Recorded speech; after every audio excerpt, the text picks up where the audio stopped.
Welcome to video 2. This is for the groups and consortium relief question. It tells us in the question that the ordinary share capital of XYZ Limited is owned 29% by GO, 33% by BL and 28% by BS. So I'm going to write that up here.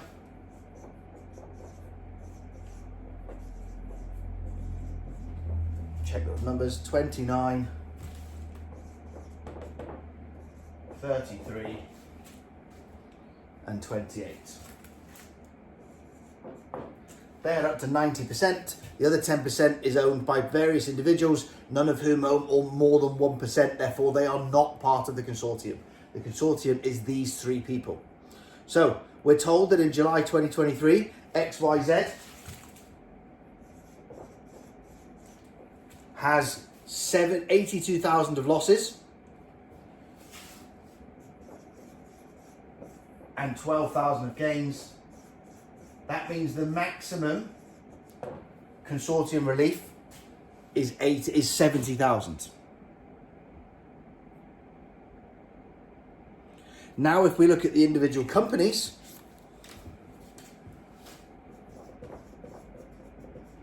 the profits in GO are 55.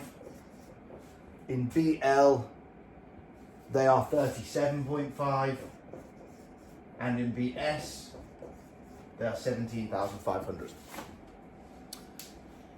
The percentage we've already stated above.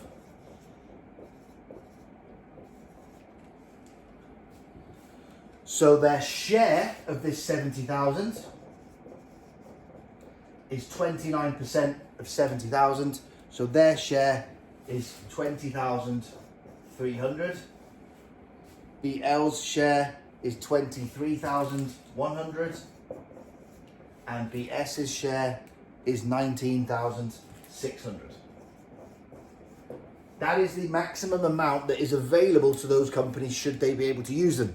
So 29% of 70, 33% of 70, 28% of 70 gives us the max. That doesn't mean that's how much they can claim. It means that's how much they are eligible to claim. So we must then figure out how much of that they can claim. And in GO, they can claim 2,300. They've got profits of 55, so they can claim all of it. In BS, they can claim 23. They've got profits of 37, so they can claim all of it. But in BS, they can claim 19.6, but they only have profits of 17.5. So the most they can claim is to take their profits to zero. And the 2,100 from BS goes back to this company. You don't need to write that. This leaves us with taxable profits of 34,700, 24,100 and nil.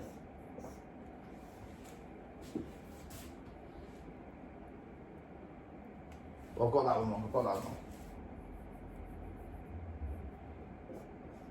14,400.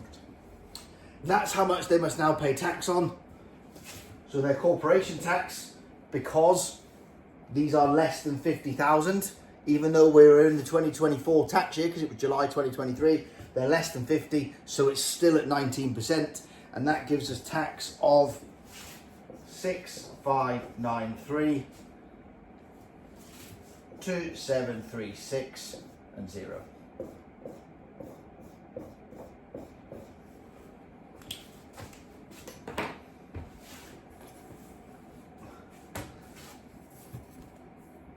That is everything you need to get the maximum marks on this question. It's important to remember in consortium relief that if one company cannot claim all of its losses, it cannot go to one of the other companies. It must go back to the consortium jointly owned company. I'm going to carry this video on because I didn't realize last time how quickly I can wipe this off.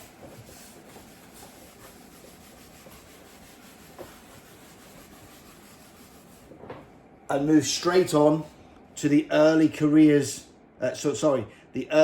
tax relief that is in question 2.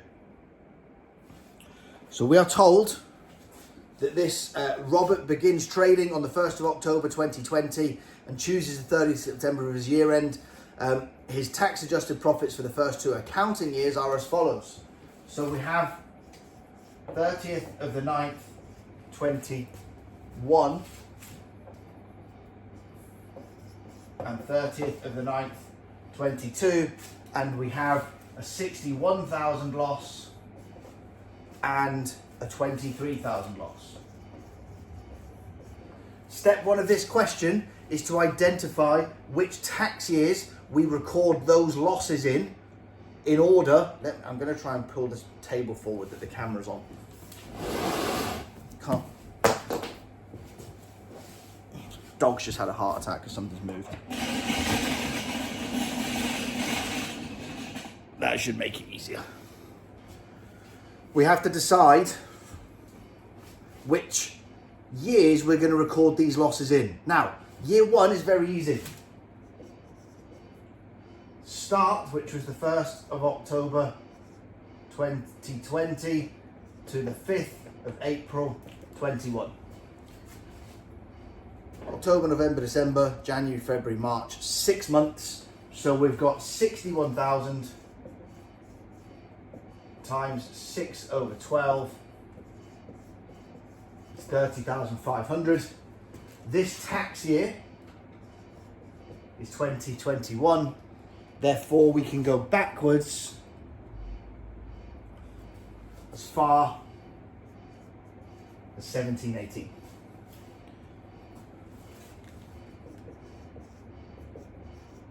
In year 3, we're on current year basis, which means we use these statements.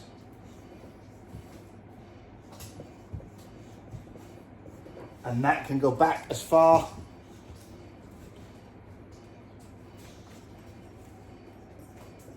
as 1920. Marv, stop it.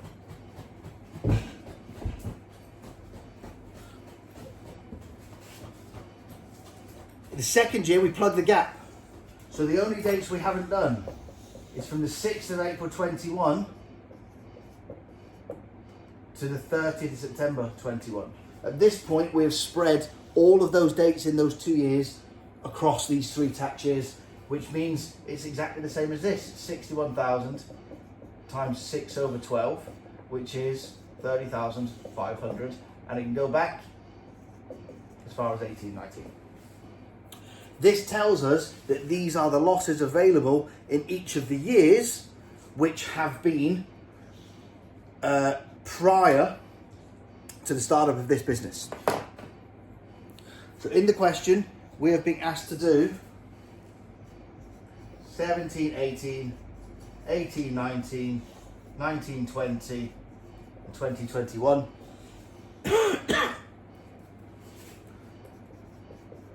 And we are already given the income of 26,500, 22,500, 28 and 60. The reason why this is lower is they only did this for half of the year and then they started this business in October. Now we can start to share these losses. So the 2021 loss, it said, can go back as far as this. We can reduce this to 0, and we have 4,000 left over to go here. These 2 now add up to that, and it's been fully used. The 21-22, in this year, we have 18,500, which has not yet been used because we've already done 4,000, and that leaves us 12,000 to go here, and now that has been done. And in the 22-23, we've got 23,000 here. We have 16 left, and then 7 can go here, and at the end we have 0, 0, 0, 9,000. We've taken the losses, we've spread them to the relevant tax years, we've surrendered them against the income from before the business started and got to a new taxable amount.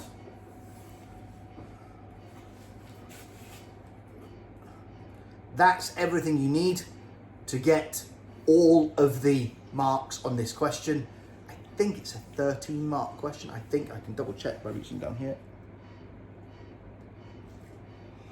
That is a 13 mark question. The second part of the question says,